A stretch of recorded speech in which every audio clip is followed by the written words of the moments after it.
Hello students, देखिए आज का जो हमारा टॉपिक है वो है ब्लीचिंग।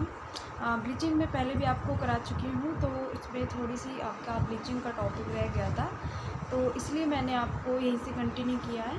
तो ब्लीचिंग एक तरीके से ब्लीच का प्रयोग कपड़ों की धुलाई के बाद यूज़ किया जाता है, जो मैं आपको पहले बता चुकी हूँ कि अलग अलग तरीके से ब्लीच का यूज़ किया जाता है। वैसे तो ब्लीच का यूज़ पीलेपन को रिमूव करने के लिए, यानी कि जो सफ़ेद वस्त्र होते हैं उनके ऊपर जो पीलापन आ जाता है उनको रिमूव करने के लिए ब्लीच का यूज़ किया जाता है, ठीक है। और कई बार ऐसा होता है कि स्टेन लग जाता है किसी भी फैब्रिक के ऊपर, तो स्टेन को रिमूव करने के लिए भी ब्लीच का यूज़ किया जाता है। वो अलग अलग कंडीशन पर डिपेंड करता है कि हम ब्लीच का यूज़ कहाँ और किस लिए यूज़ कर रहे हैं। और ब्लीचिंग कई बार ऐसा होता है कि फैब्रिक पर नमूने या डिज़ाइन बनाना होता है, तो हमें प्राकृतिक रंगों को विरंजक द्वारा हटाया जाता है।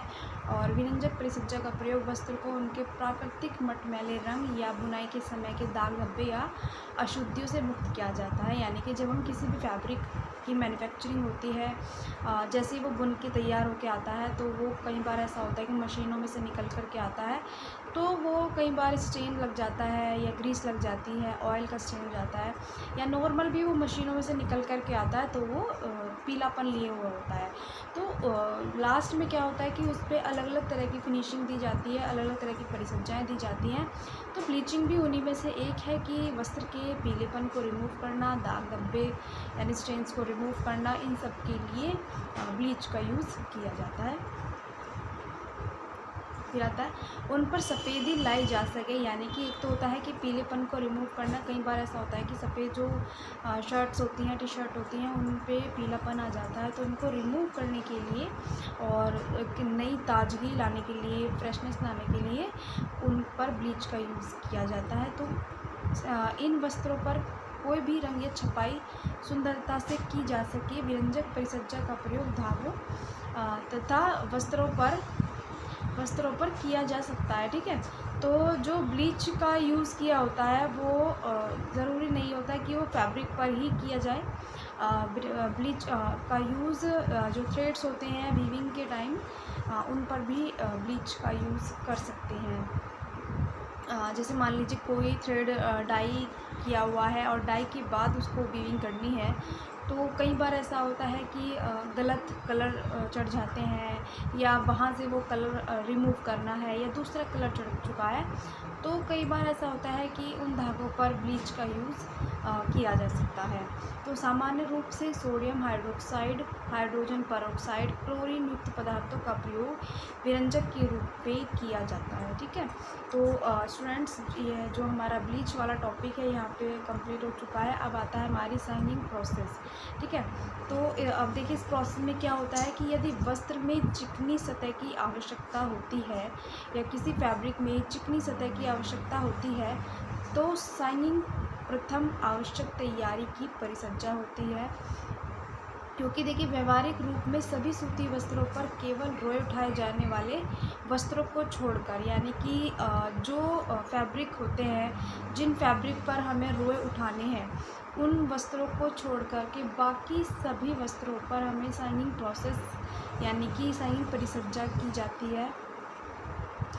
साइनिंग की परिसज्जा कपास के वस्त्रों के रोए, लिंट और धागों को जला देती है। यानी कि देखिए जो हमारा कपास का फैब्रिक होता है, या कपास के जो फाइबर होते हैं, वीविंग प्रोसेस में प्रॉपर तरीके से नहीं आ पाते। क्यों? क्योंकि जो उनकी लेंथ होती है वो कम होती है, तो कई बार होता है कि छोटे छोटे रेशे सतहों पर उभर जाते हैं, तो एक तरीके से सतह को खुरदुरा बना देते हैं। तो उस सतह पर जो तंतु के सिरे जो ऊपर आ जाते हैं, तो इस प्रोसेस के थ्रू इन तंतुओं के जो सिरे होते हैं, इन सिरों को जलाया जाता है, जिससे एक समान सतह बन जाती है। यानी कि जो पूरे फैब्रिक की एक तरीके की लेयर होती है या एक सतह होती है, उन सतहों को एक समान बनाया जाता है, चिकना बनाया जाता है। और इसके बाद इन वस्त्रों पर अन्य परिसज्जाएँ या प्रक्रियाएँ या छपाई की क्रिया की जा सकती है। यानी कि इसके बाद जो भी फैब्रिक के अकॉर्डिंग ज़रूरी है, कोई भी फिनिशिंग है या कोई भी ऐसी परिसज्जा करनी है, प्रिंटिंग करनी है या डाई करनी है, जो भी करना है उसके बाद की जा सकती है। तो साइनिंग प्रोसेस में वस्त्रों की सतह पर जो उठे हुए रोए होते हैं, छोटे छोटे रेशे होते हैं, उन रेशों को आपस में जलाया जाता है और जो वस्त्र की सतह होती है, सरफेस होती है, उसको एक समान बनाया जाता है और सतह को एक तरीके से चिकना बनाया जाता है। ठीक है। फिर आता है लास्ट की, देखिए लास्ट की प्रोसेस है डिसाइजिंग प्रोसेस। ठीक है। तो आपकी जो प्रोसेस है, इसकी लास्ट प्रोसेस आती है डिसाइजिंग प्रोसेस।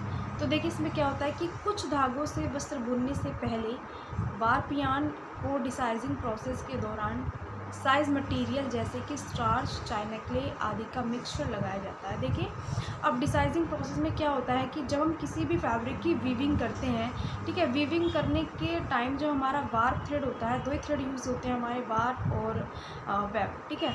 तो जो हमारा वार्प थ्रेड होता है, जो हमारे एक तरीके से वीविंग का बेस माना जाता है, तो उसको, उन थ्रेड को डिसाइजिंग प्रोसेस, यानी जो जब डिसाइजिंग प्रोसेस की जाती है, तो जो भी हमारा मटेरियल होता है, चाहे उसमें हमारा स्टार्च हो, चाइना क्ले हो या ऐसा और कोई अदर ऐसा मटेरियल, उनका आपस में मिक्सचर लगाया जाता है वार्प थ्रेड के ऊपर। तो जिससे वीविंग प्रोसेस में धागे टूटने की समस्या कम हो जाती है। यानी कि ऐसा होता है कि कई बार हम वीविंग प्रोसेस शुरू करते हैं, तो कई बार वीविंग प्रोसेस में क्या होता है कि जो थ्रेड होते हैं वो थ्रेड टूट जाते हैं और वीविंग प्रोसेस पूरी कंप्लीट नहीं हो पाती। तो ऐसा होता है कि वार्प थ्रेड को इन मिक्सचर में लगाया जाता है, ताकि जो प्रोसेस है वो प्रोसेस बीच में ना रुके, या जो धागा है वो धागा बीच में से ना टूटे। तो यही होता है कि अगर हम वीविंग करते हैं वेब और वार्प के थ्रू, तो और अगर बीच में से धागा थ्रेड टूट जाता है, तो क्या होता है कि हमारी वीविंग क्या होती है, अनकम्प्लीट होती है और वो वीविंग कंप्लीट एक तरीके से नहीं मानी जाती, वो बीच में ही टूट जाती है। क्यों? क्योंकि जो थ्रेड के जॉइंट होते हैं वो खुलने लगते हैं। तो वीविंग अच्छे तरीके से हो, प्रॉपर मेथड के साथ हो, तो वार्प थ्रेड को इन मिक्सचर में डिप किया जाता है, ताकि ये जो रेशे होते हैं, फाइबर होते हैं, आपस में एक दूसरे के साथ चिपके रहें। ठीक है। फिर इजीली क्या होता है कि इजीली वीविंग प्रोसेस की जा सकती है, यानी कि धागे टूटने की समस्या कम हो जाती है। क्यों? क्योंकि उनमें एक ऐसा मटेरियल लगा दिया जाता है ताकि जो फाइबर्स होते हैं आपस में बहुत अच्छे से चिपक जाते हैं। तो धागे टूटने की समस्या कम हो जाती है तथा स्थिरता बनी रहती है, यानी कि वो एक जगह अब इजीली बहुत अच्छे से रुक सकते हैं।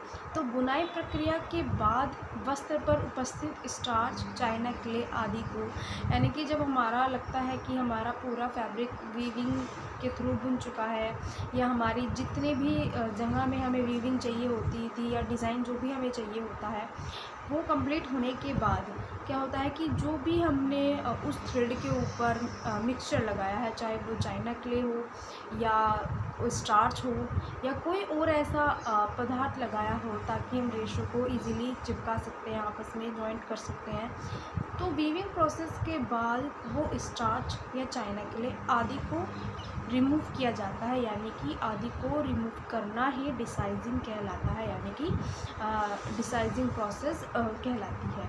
क्यों? क्योंकि देखिए ज़्यादा देर तक उस थ्रेड में हम वो मिक्सचर या वो भी मटेरियल हम ज़्यादा देर तक नहीं लगा सकते। उससे क्या होता है कि हमारे फैब्रिक में या हमारे थ्रेड्स में एक कड़ापन आ जाता है, एक रफनेस आ जाती है। तो उस रफनेस को रिमूव करने के लिए हम एक तरह की डिसाइजिंग प्रोसेस करते हैं, जिसमें वो स्टार्च या जो भी हमारा मटेरियल है उसको रिमूव किया जाता है, और जो हमारी वीविंग होती है, वीविंग बहुत अच्छे से आपस में बुन चुकी होती है, थ्रेड आपस में एक दूसरे के साथ बहुत अच्छे से कनेक्ट होते हैं, वीविंग के थ्रू आपस में एक दूसरे से मिल चुके होते हैं। तो उसके बाद वो उसकी वीविंग का टूटने का इतना ख़तरा नहीं रहता, जितना हमें वीविंग के टाइम जब हमारे किसी भी थ्रेड में कोई भी मटेरियल ना लगा हो, तो बीच बीच में से टूटने लगते हैं। तो इसीलिए धागे के ऊपर स्टार्च या कोई और ऐसा अदर मटेरियल लगाया जाता है, ताकि वो फाइबर्स को आपस में ट्विस्ट करके रखे, आपस में जॉइंट करके रखे, ताकि वीविंग प्रोसेस में किसी भी प्रकार की परेशानी ना हो। और जैसे ही वीविंग प्रोसेस कंप्लीट हो जाती है, तो हम इस स्टार्च को या इस मटेरियल को, चाइना क्ले को, इन सभी को रिमूव कर देते हैं। तो इन सभी चीज़ों को रिमूव करना ही डिसाइजिंग प्रोसेस कहलाती है। तो स्टूडेंट्स हमारी कुछ प्रोसेस थी हमारे डाइंग एंड प्रिंटिंग में कि हमें कौन कौन सी प्रोसेस यूज़ की जाती है। देखिए डिसाइजिंग जब हमारा पूरा फैब्रिक भी हो जाता है, बुन जाता है, तो उसके बाद हम इसको रिमूव कर सकते हैं और अपने फैब्रिक के ऊपर किसी भी तरह की प्रिंटिंग यूज़ कर सकते हैं, डाई कर सकते हैं या प्रिंटिंग कर सकते हैं। तो इसमें हमारी कुछ प्रोसेस थी इंडस्ट्रियल लेवल की कि किस किस तरीके से इनको यूज़ में लाया जाता है। तो स्टूडेंट्स ये जो प्रोसेस है ये कंप्लीट हो चुकी हैं, लेकिन अभी आपकी एक दो कॉटेज लेवल की प्रोसेस अभी रह रही है, एक दो, तो वो जो प्रोसेस है वो मैं आपको नेक्स्ट वीडियो में बताऊँगी।